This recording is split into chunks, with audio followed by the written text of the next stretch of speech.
من الشیطان الرجیم بسم اللہ الرحمن الرحیم۔ فارس کے بادشاہ اور ناگن ملکہ کا ایک حیرتناک قصہ۔ ملک فارس پر ایک بادشاہ حکومت کرتا تھا۔ وہ بڑا رحمت دل اور انصاف پسند تھا۔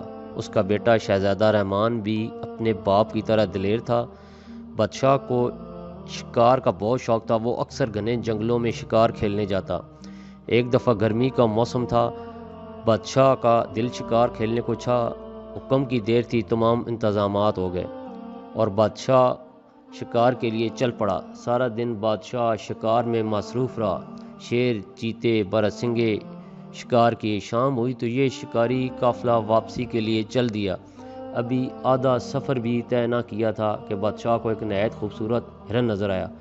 بادشاہ نے فوراً کمان تیر میں جوڑا اور نشانہ لے کر چھوڑ دیا۔ ادھر کمان سے تیر نکلا، ادھر ہرن چکڑیاں برتا بھاگ کھڑا ہوا۔ نشانہ خطا ہو گیا۔ بادشاہ غصے میں آ گیا۔ اس نے گھوڑے کو ایڑی لگائی اور ہرن کے تعاقب میں چل دیا اور محافظ اور وزیر وغیرہ بھی پیچھے پیچھے لپکے، مگر بادشاہ تیز رفتاری سے گھوڑا دوڑاتا ان کی نظروں سے اوجھل ہو گیا۔ بادشاہ نے کئی بار ہرن کا نشانہ لیا لیکن ہرن کو ایک بھی نہ لگا اور ہرن جھاڑیوں میں غائب ہو گیا۔ رات کا اندھیرا جنگل میں اترنے لگا۔ ہرن کے بچ نکلنے پر بادشاہ کو غصہ تو بہت آیا لیکن کیا کر سکتا تھا؟ اندھیرا بڑھتا جا رہا تھا، اس لیے اس نے واپس جانا ہی مناسب سمجھا۔ بادشاہ نے گھوڑی کی باگ موڑی اور ایڑی لگانے ہی لگا تھا کہ رات کی خاموشی کو چیرتی کسی کے رونے کی آواز اس کے کانوں میں پڑی۔ بادشاہ چونک پڑا۔ آواز کسی عورت کی تھی۔ اس ویران اور بھیانک جنگل میں عورت کہاں سے آ گئی؟ پہلے تو بادشاہ یہ سوچ کر گھبرا گیا کہ کوئی بھوتنی یا چڑیل تو نہیں، لیکن پھر اسے خیال آیا کہ ممکن ہے کوئی مظلوم عورت ہو۔ رونے کی آواز قریب سے آ رہی تھی۔ بادشاہ گھوڑا سے اترا اور لگام تھام کر اس کی طرف بڑھا۔ درختوں کے جھنڈ میں ایک پرانا کنواں تھا جس کی منڈیر پر ایک نہایت ہی خوبصورت عورت بیٹھی رو رہی تھی۔ اس کا رنگ دودھ جیسا سفید اور بال سنہری تھے۔ اس نے پھٹے پرانے کپڑے پہن رکھے تھے۔ بادشاہ نے نزدیک جا کر بڑے نرم لہجے میں پوچھا، اے خاتون، تم کون ہو اور اس ویران جنگل میں بیٹھی کیوں رو رہی ہو؟ میں اس ملک کا بادشاہ ہوں، مجھے بتاؤ کس نے تم پر ظلم کیا؟ عورت آنسو بہاتی ہوئی کہا، اے میرے بادشاہ، میرا نام نگینا ہے، میں پڑوسی ملک کی رہنے والی ہوں۔ میرا باپ مر گیا تو چچا نے ساری جائیداد پر قبضہ کر لیا اور مجھے خونخوار جانوروں کا لقمہ بننے کے لیے چھوڑ گیا۔ یہ کہہ کر عورت زور زور سے رونے لگی۔ بادشاہ کو اس پر رحم آیا اور اسے اپنی ملکہ بنانے کا فیصلہ کیا۔ اس کی پہلی ملکہ تو کئی سال پہلے ہی فوت ہو چکی تھی۔ بادشاہ نے نگینا کو گھوڑے پر بٹھایا اور واپس چل دیا۔ تھوڑی دور ہی گیا تھا کہ اس کے وزیر اور محافظ مل گئے جو اسے ڈھونڈتے پھر رہے تھے۔ بادشاہ ان کے ساتھ واپس محل میں لوٹ آیا۔ اگلے دن بادشاہ نے نگینا سے شادی کر لی اور وہ ملکہ نگینا بن گئی۔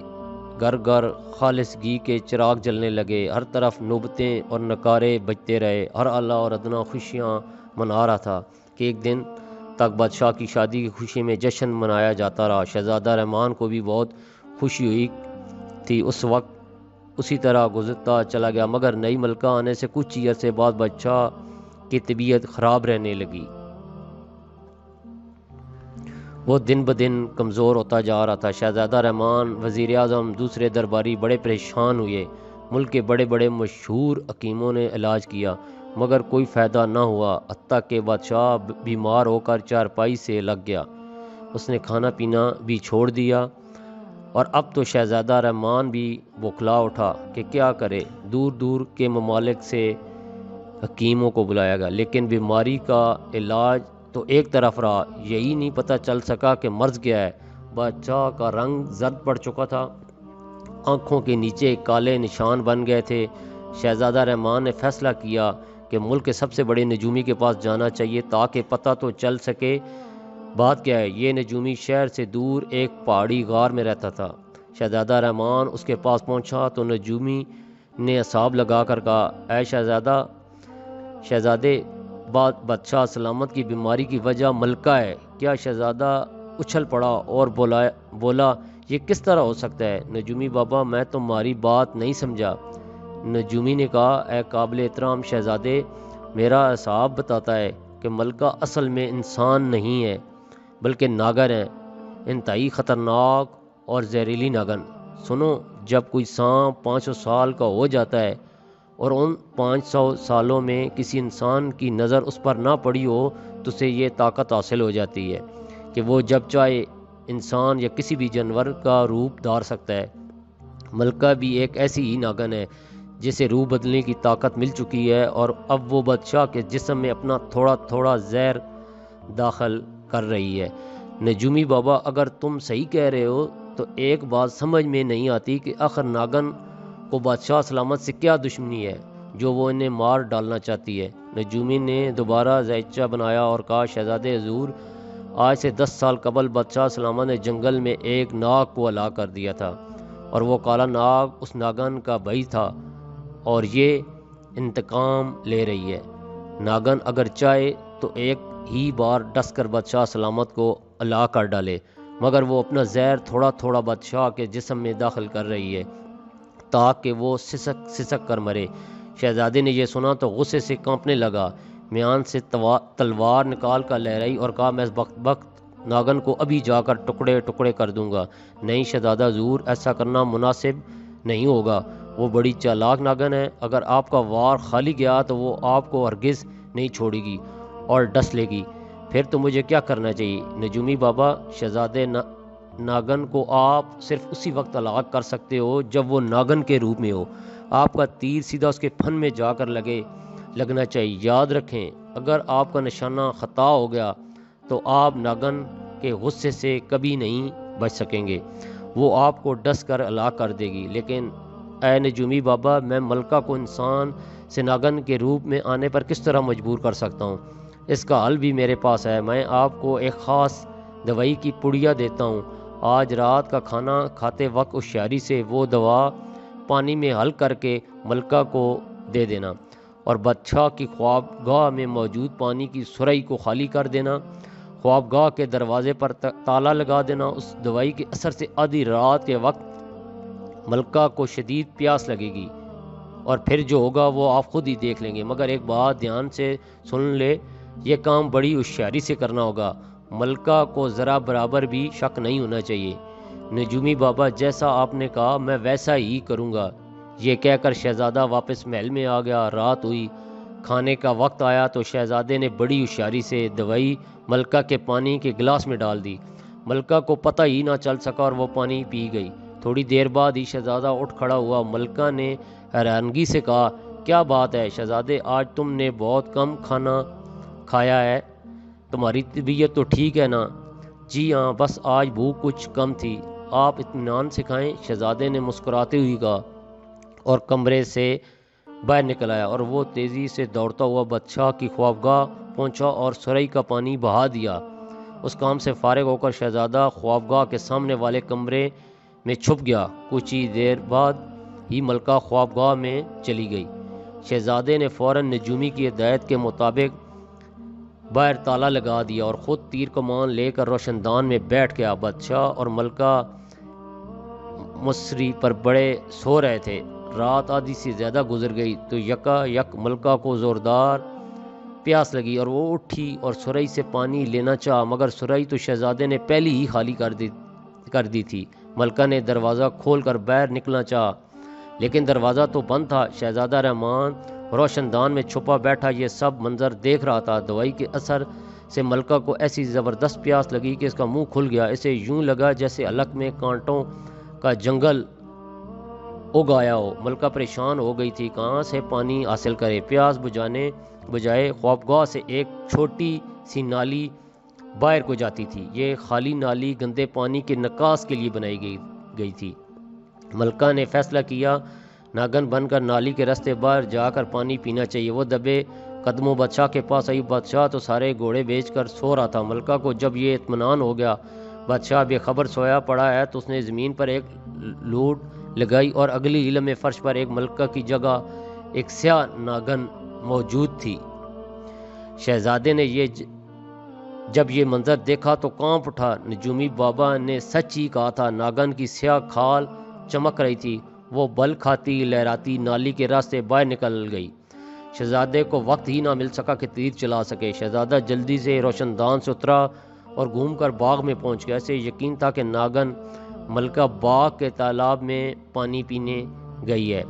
چاندنی رات تھی، چاند کی زرد روشنی میں سبزہ بڑا بھلا معلوم ہو رہا تھا۔ شہزادے کا خیال بالکل درست تھا، ملکہ واقعی تالاب سے پانی پی رہی تھی۔ پانی پینے کے بعد اس نے پھن پھیلا کر ایک زوردار پھنکار ماری۔ شہزادہ ایسی جگہ چھپا کھڑا تھا کہ ملکہ کے پھن کا نشانہ نہیں لے سکتا تھا۔ ناگن ملکہ کچھ دیر گھاس پر لہراتی رہی، پھر ایک طرف چل پڑی۔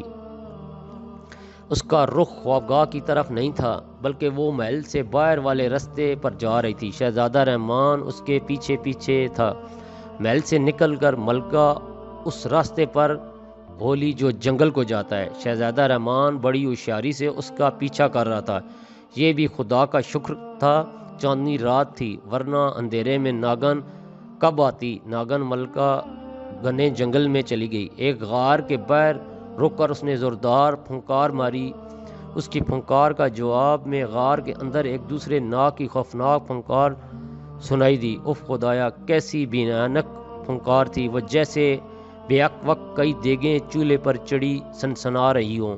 پھنکار کے ساتھ ہی جھاڑیوں اور سرکنڈوں کے ٹوٹنے کی آواز آئی، اور پھر ایک نہایت ہی بڑا اژدہا نما ناگ غار سے باہر نکل آیا۔ ناگ کی سیاہ جسم پر سنہرے رنگ کا تاج تھا، جس سے تیز شعائیں نکل رہی تھیں۔ یہ جنگل کا شیشناگ تھا جو ناگن کے سامنے آ کر پھن پھیلا کر کھڑا ہو گیا۔ ناگن سرمستی کے عالم میں جھوم رہی تھی، شیشناگ کی آنکھیں شوروں کی مانند دیکھ رہی تھی، اور وہ دو شاخیں زبان بجلی کی طرح بلبلا رہی تھی۔ دونوں ناگ کچھ دیر ایک دوسرے کو دیکھتے رہے، پھر ناگن شیشناگ سے لپٹ گئی اور دونوں ناچنے لگے۔ شہزادہ رحمان اس دوران ایک درخت پر چڑھ چکا تھا۔ وہ انتہائی حیرتناک اور خوفناک منظر دیکھ رہا تھا۔ تیر کمان اس کے ہاتھ میں موجود تھا اور وہ مناسب موقع کی تلاش میں تھا۔ کچھ دیر تک ناگن اور ناگ ناچتے رہے، پھر ایک دوسرے سے علیحدہ ہو گئے۔ شیشناگ اپنے غار میں واپس چلا گیا اور ناگن واپسی کے لیے مڑی۔ یہی وہ لمحہ تھا جس کا شہزادے رحمان کو انتظار تھا۔ ناگن کا پھیلا ہوا غلیظ چپٹا سر اس کی آنکھوں کے عین سامنے تھا۔ شہزادے نے خدا کا نام لیا، تیر چھوڑ دیا۔ ہوا کو چیرتا سنسناتا ہوا تیر ناگن کے پھن کے آر پار ہو گیا۔ ناگن کا اٹھا ہوا سر جھٹکے سے پیچھے کی طرف جا گرا۔ وہ بڑے درد بھرے انداز میں پھنکاری اور بل کھانے لگی۔ بل کھاتی ناگن نے انسانی روپ میں آنے کی کوشش کی، لیکن ابھی اس کا اوپر کا آدھا دھڑی انسانی شکل میں آیا تھا، اس کی جان نکل گئی۔ ناگن کی پھنکاری سن کر شیشناگ بڑی غضبناک انداز میں پھنکارتا غار سے نکلا۔ اس کے منہ سے شعلے نکل رہے تھے جو آس پاس کی جھاڑیوں کو جلا کر خاک کر دیتے تھے۔ شہزادہ رحمان اس دوران کمان میں نیا تیر لگا چکا تھا۔ اس نے شیشناگ کی دائیں آنکھ کا نشانہ لے کر تیر چھوڑ دیا۔ تیر نشانے پر بیٹھا، ناگ بری طرح بل کھا کر تڑپا۔ شہزادے نے جٹ دوسرا تیر چھوڑا اور ناگ کی بائیں آنکھ بھی ختم ہو گئی۔ شیشناگ اندھا ہو چکا تھا، اسے اب کچھ نظر نہیں آ رہا تھا۔ وہ پھنکارے مارتا اپنا سر بار بار درختوں اور پتھروں پر پٹاخ رہا تھا۔ شہزادے نے بے در پہ تیر چلائے ناگ کو ہلاک کر دیا اور درخت سے نیچے اتر آیا، اور آدھی انسان اور آدھی ناگن ملکہ مری پڑی تھی۔ شہزادے نے غار میں جا کر دیکھا کہیں کوئی اور سانپ تو نہیں، مگر وہاں تو انسانی کھوپڑیاں اور ہڈیوں کا ڈھیر تھا۔ یہ ان بدنصیب مسافروں کی ہڈیاں تھیں جو راستہ بھٹک کر شیشناگ کے غار کی طرف آ نکلے تھے، اور ناگ نے انہیں ڈس کر ان کا گوشت نوچ نوچ کر کھا لیا تھا۔ باہر آ کر شہزادے نے مری ہوئی شیشناگ کا پھن خنجر سے چیر کر من باہر نکال لیا۔ سانپ کا من ایک بڑے ہیرے کی مانند چمکدار ہوتا ہے۔ اس میں یہ خاصیت ہوتی ہے کہ یہ زہر کو چوس لیتا ہے۔ شیشناگ کے من کو جیب میں ڈال کر شہزادے نے مری ہوئی ناگن ملکہ کو اٹھایا اور محل کی طرف چل دیا۔ جس وقت وہ محل میں پہنچا، رات کی تاریکی چھٹنے لگی تھی۔ محل کے محافظوں نے جب شہزادے رحمان کو ملکہ کی لاش اٹھائے دیکھا تو دنگ رہ گئے۔ اس وقت ان کی چیخیں نکل گئیں جب انہوں نے دیکھا کہ ملکہ کا آدھا دھڑ انسان کا اور آدھا ناگن کا ہے۔ شہزادہ رحمان بادشاہ کی خوابگاہ پہنچا۔ بادشاہ بے خبر پڑا رہا۔ شہزادے نے اسے بیدار کیا اور ساری کہانی سنا دی۔ دہشت کے مارے ایک بار تو بادشاہ لرز اٹھا۔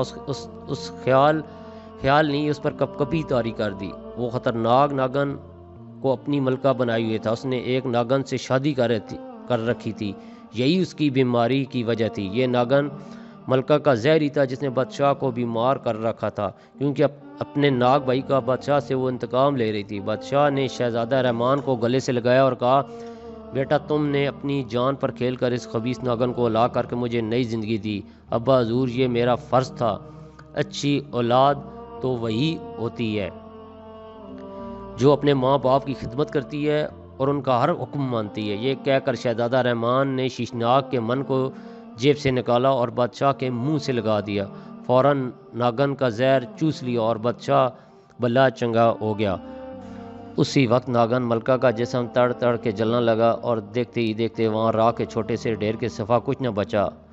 شاہ فارس نے تخت و تاج اپنے بیٹے رحمان کے سپرد کر دیا اور خود یاد الہی میں مصروف ہو گیا۔ دعا میں یاد رکھے گا۔ اوکے، اللہ حافظ۔